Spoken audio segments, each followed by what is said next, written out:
do a wrap-up for March since I forgot to do it earlier.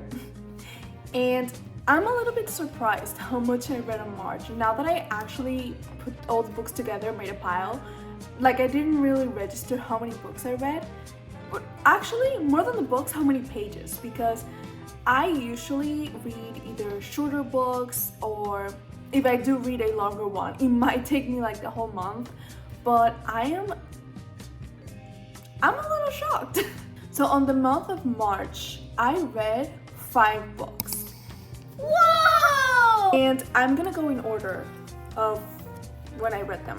So first of all, I feel like I talked about these for a little too long, and this is probably the last time I'm gonna mention them. Well, actually, no. The Caraval series. They're back. I haven't finished them. I only read the first 2, and I still have to finish Finale, which I am loving. But while I was reading Finale, I started reading another book, and I could not focus on both at the time. And at the moment, I was really into both stories, but because in the moment where I decided like I can't keep reading both, the logical thing would have been just, okay, finish Finale because you started first and it's a series that you're almost over with, and you really want to know the end too. No, that's what any normal person would have done, not me. I started and ended another book, and then I started and ended the next one and the next one, and eventually I forgot I was reading Finale because that's how I am.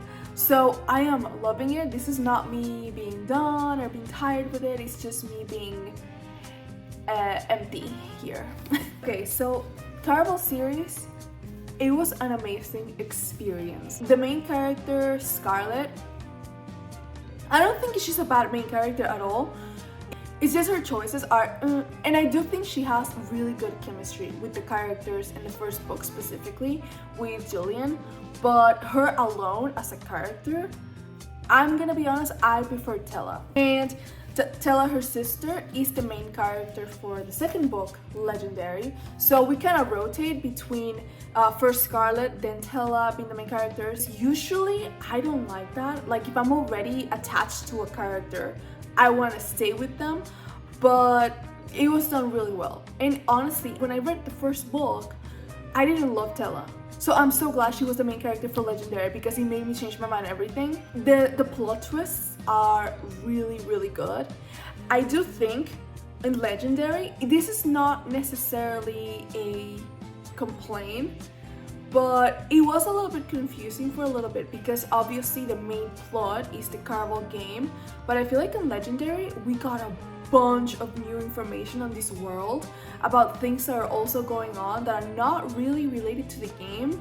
It's just like, oh wait, like let's put the game on the side for a second and let's talk about what's really happening in this world. And I was like, oh, wait, what? I thought we were talking about Caraval for a second. Like, I think that really made the universe even more interesting because even though Caraval alone, the game alone, was interesting from the beginning, but I always love a fantasy story, especially knowing that there's multiple series in this universe. I like when the story gets a little more depth to it, because that allows for more side characters and more side events to then later become main events, like it happens in the next series, in the Once Upon a Broken Heart series. But yeah, it was amazing. I did start Finale, so I do know enough to say that I'm loving it so far, but I'm not even halfway done with it, so that one's gonna be for another time. But yeah, so overall, the series, haven't finished the last book, but for the first 2 books, I would say 4 stars. I am a fan of fantasy, but specifically, I am a fan of like circus themes or pirate themes, or you know, these themes mixed with fantasy instead of just fantasy alone. Not that I don't like fantasy alone, but I think I like it even more. When I'm done reading this series, when I'm done reading the last book, I am gonna reread Once Upon a Broken Heart because the 3rd book for that series is coming out this year, and I have to be ready and I have to refresh my memory. And that's kind of also why I wanted to read these. Well, because I liked the series anyways, and I did want to understand the whole universe. And also, if Stephanie Garber wrote it, I'm gonna read it. I really needed to know the whole story before I get the new book, so we're gonna be reading those again. We're gonna refresh that memory. I gotta stay in this world. The next book I read was Emma, and oh my god. See, I started reading the classics. That is where I paused finale, because I was like, okay, I want to start reading the classics. The classics, they take a lot out of me in a good way, but they take all of my attention, and I have to look up a lot of words, especially if I'm reading them in English. So this is why I could not keep up reading 2 books at a time while I was reading a classic. This was just me being completely ignorant. I had no idea until I read it for myself that the movie Clueless is inspired of this book. So imagine my surprise as I'm reading it. I think I was like page 50 or something like that. No, I think it was the moment they mentioned Mr. Elton for the first time that I was like, wait a second. Emma was such a fun read. This was my first recently, and by recently I mean like since I'm out of high school, and besides the Iliad, this is my first classic I've read, and I was really impressed. See, I was being influenced by stereotypes, mostly just stereotypes of like, you know, classics are really old and there's a lot of difficult language. I come from that like reading world, more contemporary, more fantasy, more, you know, all that. So when I got into Emma, I was ready not to be disappointed, but I was ready to be more like a lesson kind of thing, because I had no experience reading classics before except for high school, and that's always gonna be a difficult experience, because when you're forced to read a book and you're not ready, especially being a classic, it is gonna change your experience, you know.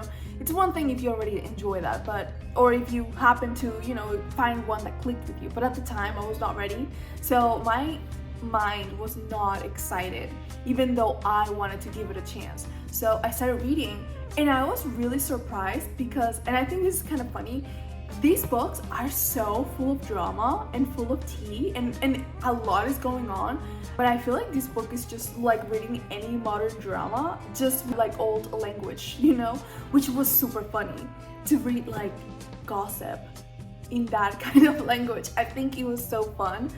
And I read these in 2 days. It's only 400 pages, so it's not crazy, but when we're talking about classics, that number is multiplied by 2. Because with the time that it takes me to Google every word I don't know and to reread every sentence that I'm like, wait, I didn't get that, in my mind these were 800 pages. But yeah, I read 400 pages in 2 days. I'm always gonna be proud of that until I break that record. And I would say this one was a 4.5. Listen, it might be just the fact that I have not a lot of other classics to compare with yet. So for my current classic reading experience or lack of, this was a 4.5. I had a lot of fun reading this book. And since I was already in this classic mindset, I decided that I would do, I wanted to do it in a month, but that did not happen. I wanted to do a month of reading classics because I've had a couple that I bought a while back and I just never touched them again. It was a little too much because it's taken me, I needed a break in between. This is why I'm not done with my classics reading, and I had to spread it into 2 months instead of just 1. But the next one was Frankenstein, and this one also was a really fun experience.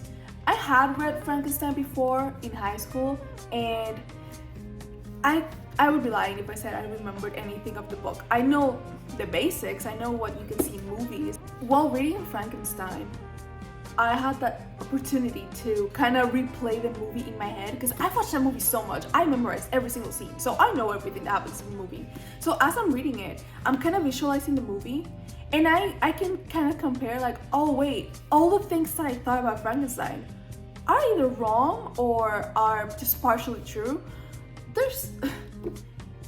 I was a little bit shocked. I feel like with how popular Frankenstein is in like just common media, you would think they at least would have it a little more accurate, but everything about Frankenstein is off. Starting from the fact that a lot of people think Frankenstein is the creature, the fact that they make Frankenstein all green, like there's so many things that I thought I knew about Frankenstein, and after reading the book I realized I knew nothing. This was a really short story. It was just 204 pages. This one I read in just one day actually.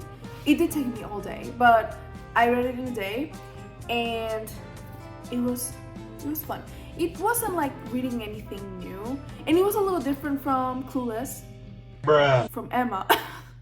I did realize that, oh, I watched a movie with basically the same exact plot before, but first of all, it was loosely based on Emma. It's not like it's exactly the same story. So there were moments in the book where I'm like, oh, this is like that scene in the movie, but it wasn't like, oh, I already know how Emma ends because I watched the other movie. But Frankenstein, it was a little quicker to read because also there were parts where I'm like, oh, I already know this. Not that I skipped through it, I tried really hard not to. I was tempted. I was so tempted in some parts because there were some... I'm gonna be honest, the only part that I struggled reading is when the creature talks about the family he finds in the woods. I feel like that went on for a little too long. That's just my opinion. But overall, it was fun.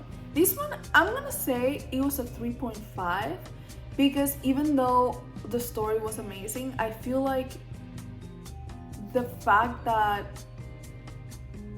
Frankenstein is already so overplayed in media, I was already biased. There's no way I can come and read Frankenstein and not compare it to everything I knew, you know?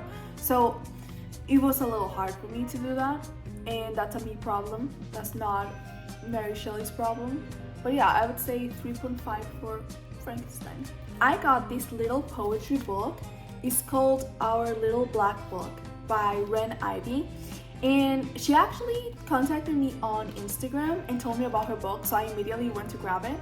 It took me a while to get to it because at the time when I bought it, I had just bought a bunch of books and I made like a list in my mind of the order where I was gonna read them, and then I kind of like messed up the list. It was so beautiful. It's a poetry book about the struggles of women.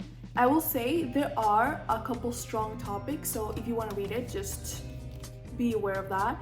But it was a really nice read. And my favorite one was The Lamenting Machine. I really like that one. It's got 23 pages, but it's also got a couple pages where she shows us some of her art, some of her drawings inspired of the poems.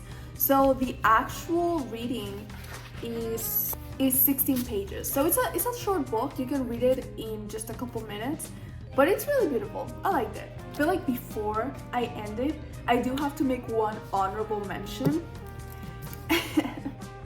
because I did start The Count of Montecristo in March, but there's no way I was gonna finish it in March. Not after reading all those books. I started probably the last 2 or 3 days of March. So this is gonna be my first book for April. It's what I'm currently reading now.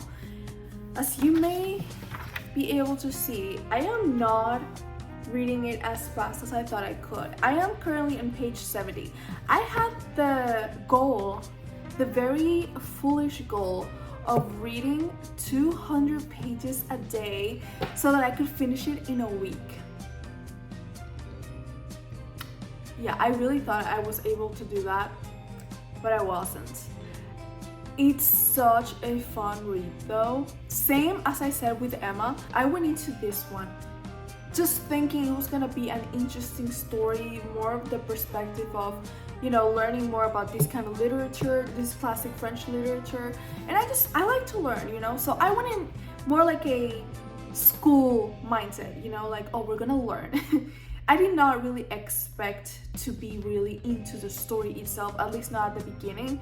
and it's just because it's gonna take me a little while. Well, actually, I feel like after I'm done with this little classic era that I'm at right now, I feel like I'm officially gonna take that old mindset out of my head. But I do struggle with it sometimes when I'm about to start a new classic, where I'm just telling myself like, be ready, you might not like it, it's okay, we're still gonna learn something out of it. So when I started reading it, it was a really nice surprise that there was so much drama.